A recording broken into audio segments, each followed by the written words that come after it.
जैसे कि मैंने आपको पार्ट 2 में बताया था कि मैंने अभी तक अपना आईएलटीएस एग्ज़ाम 4 बार दे दिया है और फोर्थ टाइम भी मेरे एक सेक्शन में 5.5 बैंड आए थे। Stay strong and fake a smile until I look away. But I've known you too long, it hurts to watch your blue eyes. आप सभी जल्दी अपनी ड्रीम प्लेसेस पे जाओ, एग्ज़ाम क्लियर करो और उससे पहले मेरा चैनल ज़रूर सब्सक्राइब कर दो। आपको पता है ये वीडियो मैं कितने बजे बना रही हूँ? अभी अराउंड हो चुके हैं 4 o'clock in the morning. Means मैं अभी 3 बजे से रात की वीडियो बनाने बैठी हूँ, 4 बज गए हैं अराउंड। तो गाइज देखो, मैं आपके साथ इन्फॉर्मेशन शेयर करने के लिए रात भर जाग के वीडियो बना रही हूँ, तो एक सब्सक्राइब तो बनता है ना? बता दो, अभी कर दो सब्सक्राइब प्लीज़, ताकि मैं आप तक इन्फॉर्मेशन वाली वीडियो लाती रहूं और ऐसे ही हम साथ में आगे बढ़ेंगे, right? Hi guys, welcome back to my channel that perfect journey. This is Vaishali, आप सभी का स्वागत है मेरे चैनल पे। तो आज मैं आपके सामने लेके आ गई हूँ एक नई वीडियो जो कि है आईएलटीएस के ईओआर के ऊपर, और ये पार्ट 3 होगा मेरा आईएलटीएस एक्सपीरियंस के साथ। तो गाइज, अगर आपने अभी तक मेरे पार्ट 2 नहीं देखे हैं तो मैं आई बटन पे और डिस्क्रिप्शन पे लिंक डाल दूंगी, आप जाके ज़रूर देखो, आपको बहुत ही अच्छी इन्फॉर्मेशन मिलेगी। So without any further delay, let's get into the video.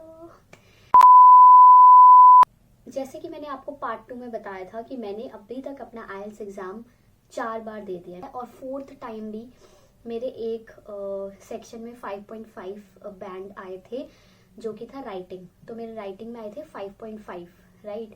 तो मुझे दोबारा से एग्ज़ाम नहीं देना था और वो फिर से वो मेंटल प्रेशर से मुझे नहीं गुजरना था। सो आई अप्लाइड फॉर ईओआर।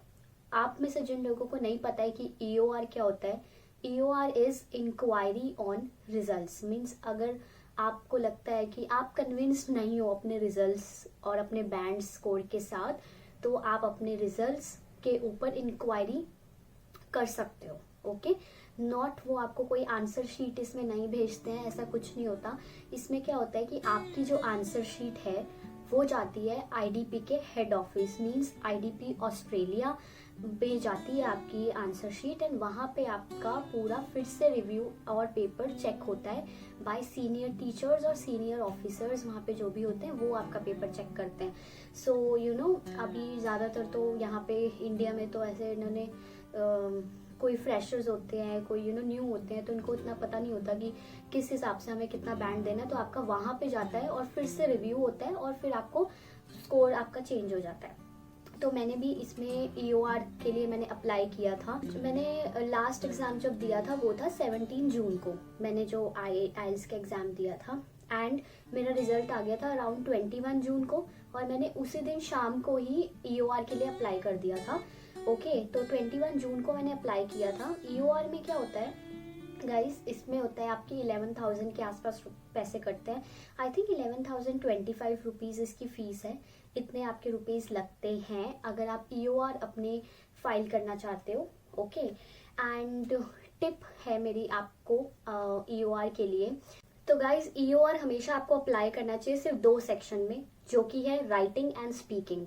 सिर्फ अगर आपको लगता है कि आपका बैंड जो आपको चाहिए वो आपके नहीं आया है इन 2 सेक्शन में, तभी आप ईओआर के लिए अप्लाई करो। रीडिंग और लिसनिंग के लिए कभी भी ईओआर अप्लाई मत करो, क्योंकि उसमें बहुत ही मीन्स 0.001% चांस होते हैं कि आपका बैंड स्कोर बढ़ेगा। नहीं तो आज तक किसी का नहीं बढ़ा।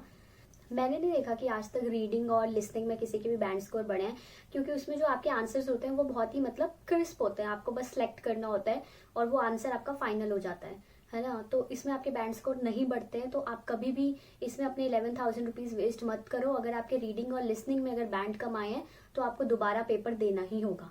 बट राइटिंग और स्पीकिंग में हर एग्जामिनर का अलग पॉइंट ऑफ व्यू होता है टू इवेल्युएट यू, राइट? सो हो सकता है जो एग्जाम में आपका एग्जामिनर रहा हो उसने आपको अच्छे से इवेल्युएट ना किया हो, उसका एक्सपीरियंस इतना ना हो, इसीलिए आप दोबारा से आप अपना ईओआर के लिए अप्लाई कर सकते हो।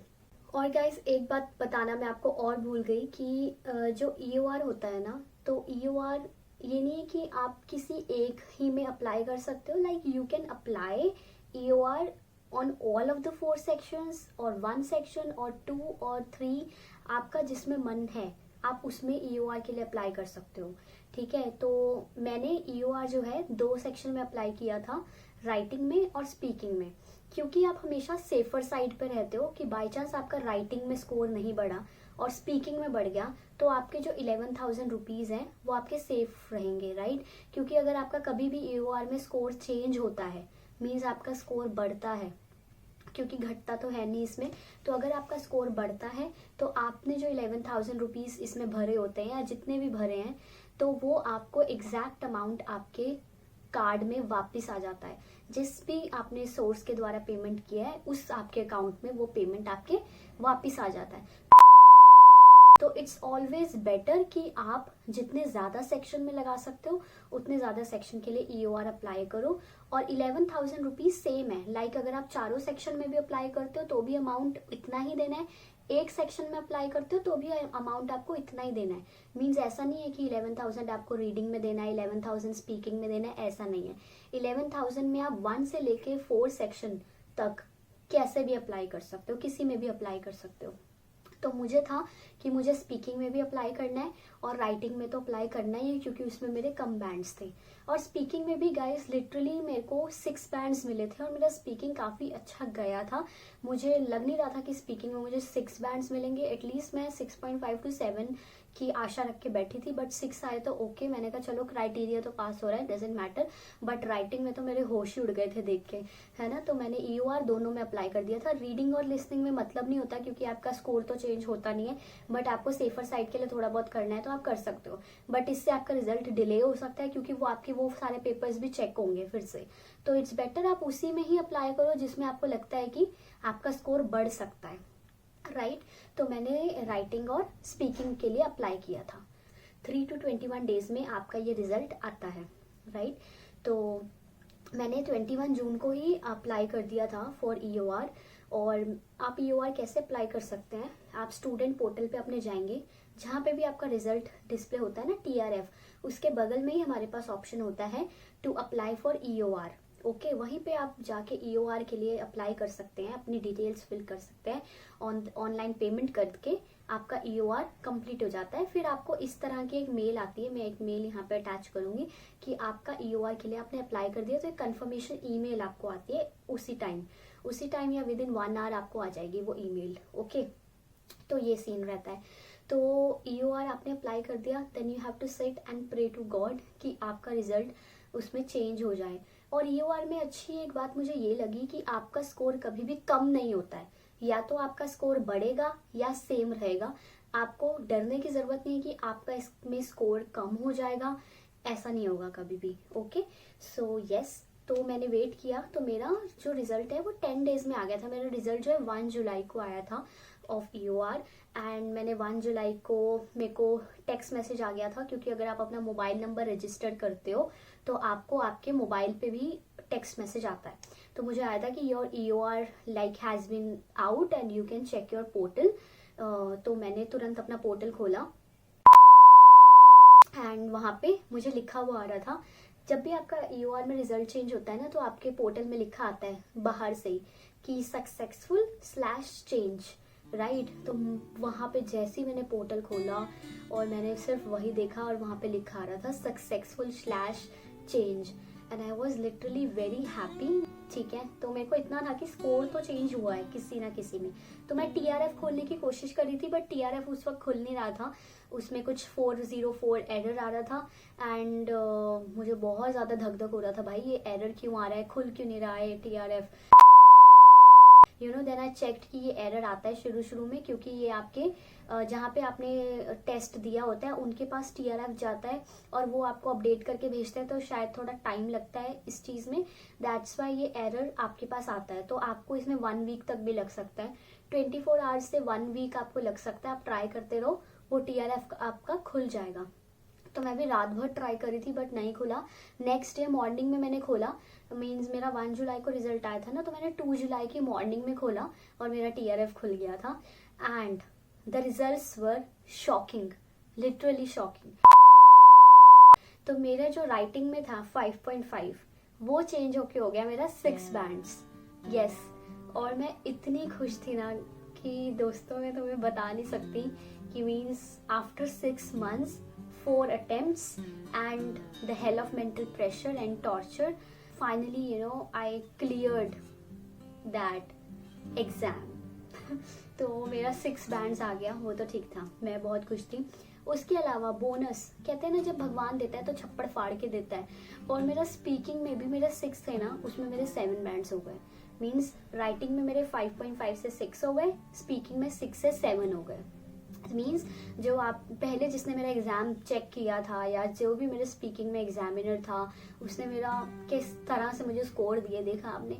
मीन्स ये IDP वाले ना, मुझे लगता है जानबूझ के करता है. इनको ट्रेनिंग दी जाती है कि आपको बच्चों को कम स्कोर देना है ताकि वो रीअप्लाई करें, ये वो है ना, हम लोगों का टाइम वेस्ट होता है. और टोटल बैंड्स भी, मेरा ओवरऑल बैंड स्कोर है वो भी चेंज हो गया था, जो कि मेरा ओवरऑल बैंड 6.5 था वो भी 7 हो गया. तो ये थी मेरी EOR की स्टोरी और मेरा पूरा आइल्स का खिसा पिटा एक्सपीरियंस.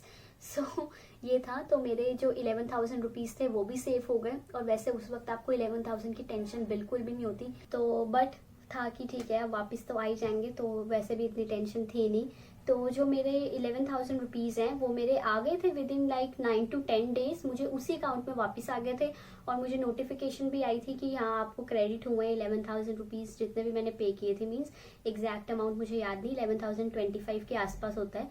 तो वो मुझे सेम 9 to 10 days के अंदर सेम अकाउंट में आ गए थे. तो ये था मेरा पूरा आइल्स का एक्सपीरियंस एंड EOR का. तो मैं आप सभी को एडवाइस करूंगी जिसके भी राइटिंग या स्पीकिंग में कम बैंड्स आ रहे हैं और आपको विश्वास है कि आपने इससे बेटर किया है, यू डिजर्व बेटर. लाइक अगर आपके 8 बैंड्स भी आए, आपको लगता है कि आप 8.5 के लायक हो, तो आप डेफिनेटली EOR के लिए अप्लाई करो. और अगर आपको लगता है कि नहीं आपने अच्छा नहीं किया था, आप इसी के लायक हैं, मतलब you deserve this much only and you have to improve, then please don't apply for EOR and don't waste your money and time. आप दोबारा से एग्जाम के लिए बल्कि प्रिपेयर करो. ओके और अगर आपको लगता है तो आप करो, मतलब EOR के लिए जाओ, क्योंकि लोग फिर लिख देते हैं ना, बहुत सारी जगह मैंने देखा है लोग लिखते हैं कि नहीं मेरा बैंड नहीं बढ़ा, ये नहीं. तो यार मे बी आपने एग्जाम में अच्छा ना किया हो, दैट्स वाई नहीं बढ़ा है. और कभी कभी ऑब्वियसली पार्शियलिटी भी होती है, तो मैं कुछ कहना नहीं चाहूंगी इस पे. बट आपका दिल क्या कहता है आप उसके अकॉर्डिंग चलो. आपको लगता है बढ़ेगा तो अप्लाई करो and pray to God. So all the best आप सभी को भी, जो भी अगर वेट कर रहे हैं अपने EOR का या किसी ने अप्लाई किया है, करने वाले हो, तो go for it and all the best. आप सभी जल्द ही अपनी ड्रीम प्लेसेस पे जाओ, एग्जाम क्लियर करो, और उससे पहले मेरा चैनल जरूर सब्सक्राइब कर दो. Yes, thank you and all the best. Bye bye, take care, good morning, क्योंकि ये गुड मॉर्निंग होने वाली है, अभी सूरज निकलने वाला है बाहर. आप मेरी बालकनी से देख सकते हो, it's night. So bye bye.